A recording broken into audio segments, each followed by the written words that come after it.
Hello everyone, welcome to brain shocks. मेरा नाम रजत है और इस वीडियो में हम बात करेंगे आईआईटी कानपुर ने जो गेट 2023 का डेटा रिलीज किया है। ठीक है, तो उसकी डिस्कस करेंगे। सबसे पहली बात, कोई शॉकिंग डाटा नहीं है। ठीक है, ये मैंने ऐसे ही लिख दिया थंबनेल और उसमें टाइटल में। ठीक है, बहुत नॉर्मल सा डेटा है। और किनको ये वीडियो नहीं देखना है, जो गेट 2024 की तैयारी कर रहे हैं, वो अपना चुपचाप पढ़ाई पे ध्यान दो। ये सब चीजें मत देखो। ठीक है, अभी कोई सी काम की नहीं है। बाद में एग्जाम के बाद जब आपको कंपैरिजन करना होगा गेट 2023 का स्कोर मार्क्स वगैरह, क्योंकि यही लोग आपके साथ हो सकता है कि एमटेक में compete करें, या फिर पीएसयू जो 3 साल का गेट अलाउ करती है उससे compete करें, तब ये आपके लिए यूजफुल होगा। ठीक है, 2024 वाले तो देखना ही मत, बाकी मर्जी अपनी। वो 23 वालों के लिए यूजफुल इसीलिए है, बस कैटेगरी रैंक आपको थोड़ा सा आइडिया लग जाएगा और फिर बस कहीं भी काम आ जाएगा। जहां पे भी 3 साल का गेट स्कोर मांगा जाएगा वहां थोड़ा बहुत पता चलेगा, अपने को आइडिया लगेगा। ठीक है, तो वही चीज देखते हैं।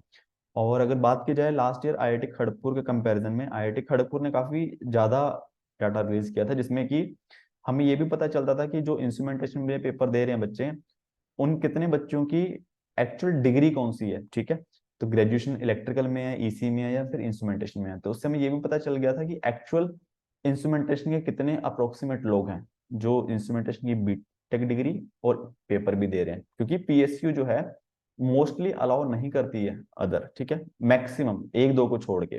ठीक है, तो वो चीज इसमें नहीं है। ठीक है, तो चलो स्टार्ट करते हैं फिर।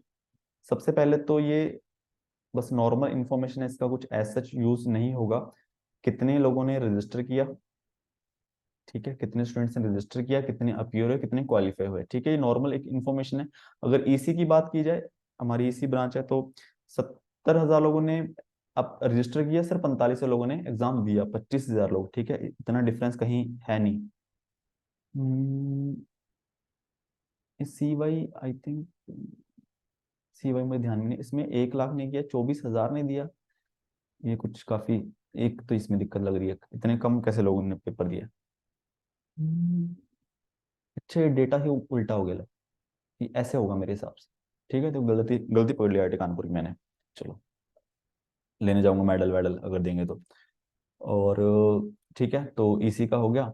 अब जो देखो, क्वालिफाइंग मार्क्स जनरल के, ओबीसी, एससी एसटी, ठीक है, क्वालिफाइंग स्कोर। अब जो कट ऑफ जो बनती है ना जनरल की, वो देखो मीन और स्टैंडर्ड डिविएशन, इसका सम बनती है। ठीक है, इसका सम जितना आएगा वो जनरली कट ऑफ होगी। ठीक है, पर इसका सम अगर 25 से कम आ रहा है तो कट ऑफ मिनिमम 25 तो होगी, 25 से नीचे नहीं होगी। जैसे कि अगर ईसी की बात की जाए, 12 और 17, ठीक है, 12 और 17, 29, तो ये 29 कट ऑफ हो गई है। फिर ओबीसी की आई थिंक कुछ 3 या 4 मार्क्स कम होती है, फिर उससे 7 या 8 मार्क्स कम एससी एसटी। ठीक है, और अगर इसका सम 25 नहीं बनता है, 25 से कम बनता है, तो 25 तो होगी होगी। जैसे कि इलेक्ट्रिकल, इस साल इलेक्ट्रिकल पेपर काफी सुनने में आया कि मुश्किल था और काफी आउट ऑफ सिलेबस क्वेश्चन थे, जिसकी वजह से इलेक्ट्रिकल में बहुत कम मार्क्स आए हैं ना, टॉपर के 66 समथिंग आए हैं। तो इनका देखो एवरेज ही 10 है और स्टैंडर्ड डिविएशन 9 है, दोनों का सम मिला के अगर अप्रोक्सीमेट 19.99 हो रहा है, बट वो उतना कट ऑफ नहीं जाएगा, 25 तो रखना ही पड़ेगा। ठीक है, तो इस वजह से इलेक्ट्रिकल में बहुत कम लोग क्वालिफाई हुए हैं। ठीक है, अगर परसेंटेज चेक करोगे ईसी और इलेक्ट्रिकल क्वालिफाइंग का, उसमें ईसी का बहुत, इलेक्ट्रिकल का बहुत कम होगा। ठीक है, और ईसी का पेपर आसान था, इसलिए जो टॉप 0.1% के एवरेज मार्क्स, वो भी देखो ईसी के बहुत ज्यादा है, 74, क्योंकि पेपर आसान था। इलेक्ट्रिकल का मुश्किल था। ठीक है, 57। तो ये चीजें हैं। हम्म, ठीक है, और तो चलो चलते हैं। ठीक है, और इसका बस इंफॉर्मेशन है, इसका कोई ऐसे बहुत ज्यादा यूजफुल नहीं होगा। अप्रोक्सीमेट चेक करोगे, मुझे लगता है मैक्सिमम 20% से ज्यादा क्वालिफाई नहीं होते जितने पेयर होते हैं। ठीक है, अब ईसी का 20 के आसपास है, मतलब 20 से कम कम वाली साइड में। इलेक्ट्रिकल का मुझे लगता है 12 के आसपास ही होगा शायद। ठीक है, फिर ये है कि paper wise, category wise register और अपीयर और क्वालिफाइंग। कैटेगरी वाइज कितने लोगों ने रजिस्टर किया, कितने अपीयर हुए, कितने क्वालिफाई हुए। ठीक है, तो इससे आपको ये पता चल जाएगा कि आपकी कैटेगरी में कितने लोग हैं जिससे आपको compete करना है अगर कोई भी सिलेक्शन वगैरह होता है। ठीक है, अब ये आगे भी डाटा दिया हुआ है, देखते हैं। फिर ये भी कुछ खास नहीं है कि मैक्सिमम मार्क्स कितने आए हैं किसी पेपर में, मिनिमम कितने हैं। ठीक है, माइनस मिनिमम माइनस है, सोचो। तो इसलिए जिसको कुछ नहीं आता अपना चुपचाप खाली पेपर छोड़ा है। ठीक है, मिनिमम नहीं आएंगे। और ये दिया हुआ है पेपर वाइज रेंज कि कितने लोगों, स्टूडेंट्स के मार्क्स इस रेंज में है। जैसे 90 से 100 के बीच में किसी के नहीं है, बस कुछ कुछ ब्रांचों में 3 लोग हैं, जैसे अगर कंप्यूटर साइंस का देखा जाए तो इसका मतलब कंप्यूटर साइंस का पेपर काफी आसान होगा, 90 मार्क्स आना बहुत बड़ी बात है। फिर वही अगर ईसी इलेक्ट्रिकल का देखो, इलेक्ट्रिकल के बच्चे ही 60-70 के बीच में शुरू होते हैं, ठीक है, 12 ही बच्चे हैं वो भी। उसी टाइम पे ईसी में 204 हैं, ठीक है, यहीं से भी पेपर का लेवल का फर्क पता चल जाता है। तो मैक्सिमम बच्चे देखो बेचारे यहीं पे हैं इलेक्ट्रिकल में, ठीक है, और वही उनकी एवरेज है 10।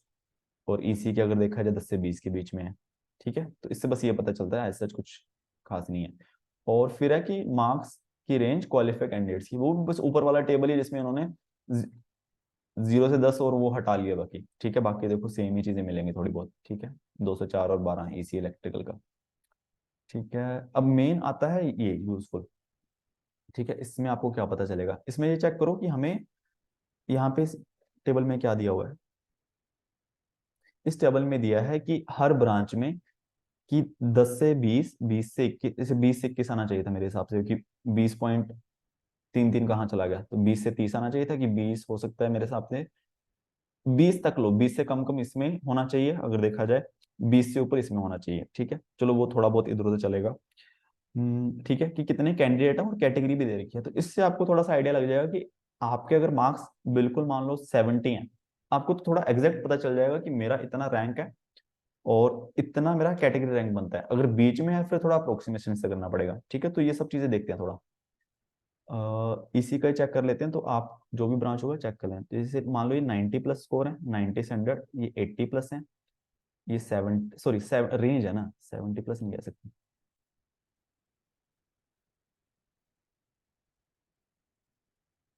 ऐसा लिख लेना कोई, ये 90 से 100 के बीच में है, ये 80 से 90 के बीच में है, ठीक है, ये 70 से 80 के बीच में, 60 से 70 के बीच में, ठीक है। अब इसमें आपके कैटेगरी रैंक कैसे पता चलेगा, देखो जो अप्रो बॉर्डर पे है बिल्कुल 60 70 80 90 ऐसे स्कोर है, उनको तो एग्जैक्ट पता चलेगा। अब देखो 60 से 70 इतने बच्चे हैं, मैं 60 प्लस पे देख लेता हूँ कि 60 प्लस पे कितने बच्चे हैं टोटल। तो सारे सम कर दूंगा, 204 प्लस 37 प्लस 2, ठीक है, तो कितना हो गया, 37 और 2, 39,243, 243 टोटल बच्चे हैं जिनके 60 या फिर 60 से ज्यादा मार्क्स हैं, ठीक है। ये मान लेते हैं, अगर हम 60 को इंक्लूड कर लेते हैं, चलो कोई दिक्कत नहीं है। फिर अब 243 जिसका भी रैंक होगा, ठीक है, उसके आसपास, तो उसको पता होना चाहिए कि उसके ईडब्ल्यूएस में कितना रैंक है, अप्रोक्सीमेट कैटेगरी रैंक 27 प्लस 5 32, ठीक है। उसी तरह ओबीसी में हो जाएगा 48 प्लस 8 56, ठीक है।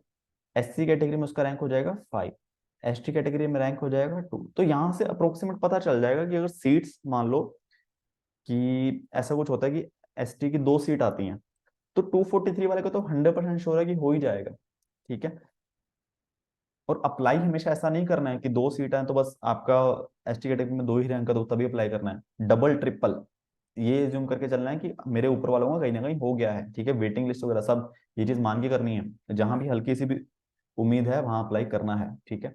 अगर मैं वही बात करूं, 60 प्लस कर दिया मैंने, अब चलो 50 का देख लेते हैं, ये 50 आएगा ना, सही है ना, 50 से 60 के बीच में, ठीक है। सही लिखा मैंने, हाँ चलो, ठीक है। अब मैं कर देता हूँ 50 प्लस, तो 50 प्लस जो है, 50 प्लस टोटल स्टूडेंट्स कितने होंगे, 833 प्लस कर देता हूँ मैं, 243 में 6 7, ठीक है, इतना टोटल बच्चे हो गए जिनके 50 या 50 से ज्यादा मार्क्स हैं। उसमें ईडब्ल्यूएस कितने हो जाएंगे, 32 प्लस 90 है ना, 122, ठीक है। अब थोड़ा सा यहां से पता चल जाएगा ना कि जिसके 50 मार्क्स हैं, ठीक है, उसका रैंक कितना होगा, 1076।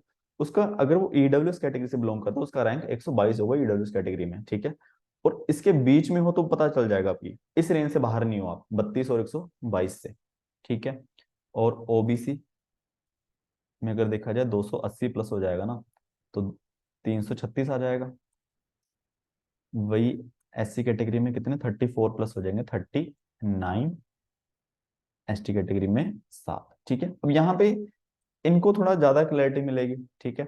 अब यहाँ थोड़ा अप्रोक्सीमेशन, ओबीसी में तो बहुत ज्यादा अप्रोक्सीमेशन करना पड़ेगा, ठीक है। तो ये चीज हो गई मार्क्स के बेसिस पे, ठीक है। तो इसमें सबको हेल्प नहीं मिलेगी, जो बिल्कुल बॉर्डर पे है 50 60 उस पर ज्यादा हेल्प मिलेगी। दूसरा थोड़ा सा और एक ऐसा ही डाटा दिया है स्कोर वाइज, ठीक है, कि इस रेंज में कितने बच्चे हैं, कि 900 से लेके 1000 स्कोर, 800 से लेके 900, 700 लेके 800। तो इससे क्या होगा कि दोनों टेबल अगर कंपेयर हो रहे तो हो सकता है कि आप थोड़ा एग्जैक्ट तक पहुंच जाओ और पास पहुंच जाओ, ठीक है। अगर मैं बात करूं यहाँ पे 900 से 1000, 800 से 900, 700 से 800, 600 से 700। हम देखना है कि 600 से 700 वाला देख लेते हैं। 600 प्लस देख लो, इसी में 600 प्लस तो 740 प्लस 256, टोटल लो कितने हैं, 740 प्लस 256 प्लस 64 प्लस 16, ठीक है, 1076। पिछले हमने क्या किया है, पीछे 1000 कितने किया है, 6 तो एग्जैक्ट पहुंच गए ना 1076 पे। तो ईडब्ल्यू में उतना ही आ रहा है क्या, 122, 80, 80, हाँ 122, ये तो एग्जैक्ट आ रहा है, तो मतलब इसका कोई यूज, ज्यादा यूज नहीं हुआ ना अपना। ठीक है, चलो इसमें हम क्या करते हैं, मैंने में 700, 700 प्लस गेट स्कोर देखो, 700 प्लस पे 256 प्लस 64, 320 प्लस 16, तो 336।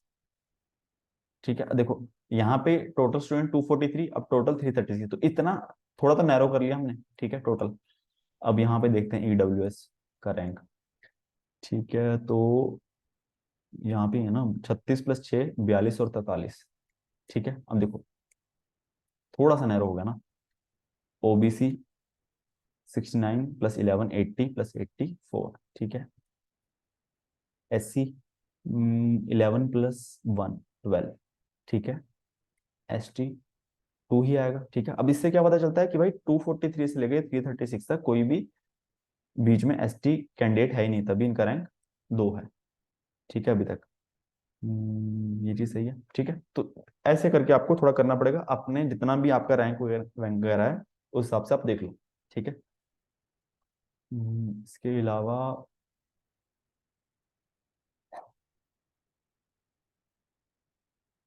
अब लास्ट टेबल है, देखो इसमें क्या दिया हुआ है, किस स्कोर पे कितना रैंक है। अगर हम बात करें ईसी में, देखो अब 1000 से लेके 901 तक, 1000 पे एक रैंक है, 901 पे 16 रैंक है, फिर 900 पे 17 है, 801 पे 78 है, ठीक है। अब ये चीज कहाँ कंपैरिजन होगा देखा जाए, अगर एमटेक की अगर बात की जाए, चलो अब तो एमटेक एडमिशन वगैरह सब हो गई।